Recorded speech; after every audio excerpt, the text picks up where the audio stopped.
സങ്കടപ്പെടുത്തുന്ന ഒരു വാർത്തയാണ് ഇപ്പോൾ പുറത്തു വന്നത്. കണ്ണൂരിൽ നൊമ്പരക്കാഴ്ച.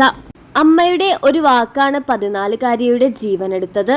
മൊബൈൽ ഫോൺ നിയന്ത്രിക്കാൻ അമ്മയുടെ താക്കീത് ലഭിച്ചതിന് പിന്നാലെ 14-കാരി വീട്ടിൽ ആത്മഹത്യ ചെയ്യുകയായിരുന്നു.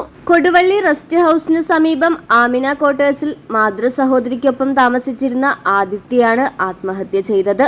മകളെ സ്ഥിരമായി ഓൺലൈനിൽ കണ്ടതോടെ വാട്സപ്പ് ഡിലീറ്റ് ചെയ്യാൻ തിരുവനന്തപുരത്തുള്ള അമ്മ ഫോണിലൂടെ നിർദ്ദേശിച്ചിരുന്നു. ഇതിന് പിന്നാലെയാണ് 14 വയസ്സുള്ള കുട്ടി ജീവനൊടുക്കിയത്. ഞായറാഴ്ച വൈകുന്നേരം 4 മണിയോടെ സ്റ്റെയർകേഴ്സിന് സമീപമായിരുന്നു മരിച്ച നിലയിൽ കണ്ടത്. വേനൽ അവധി ആഘോഷിക്കാനാണ് കുറച്ചു ദിവസം മുമ്പ് ആദിത്യ മാതൃസഹോദരിയുടെ വീട്ടിലെത്തിയത്. കണ്ണൂരിൽ ജോലി ചെയ്യുന്ന മാതൃസഹോദരിയുടെ കൂടെയായിരുന്നു കുട്ടി താമസിച്ചിരുന്നത്. മൃതദേഹം തലശ്ശേരി ജനറൽ ആശുപത്രി മോർച്ചറിയിലേക്ക് മാറ്റി. തലശ്ശേരി ടൗൺ പോലീസ് അസ്വാഭാവിക മരണത്തിന് കേസെടുക്കുകയും അന്വേഷണം ആരംഭിക്കുകയും ചെയ്തിട്ടുണ്ട്. തിരുവനന്തപുരം പട്ടം സെന്റ് മേരീസ് സ്കൂൾ വിദ്യാർത്ഥിനിയാണ് ആദിത്യ.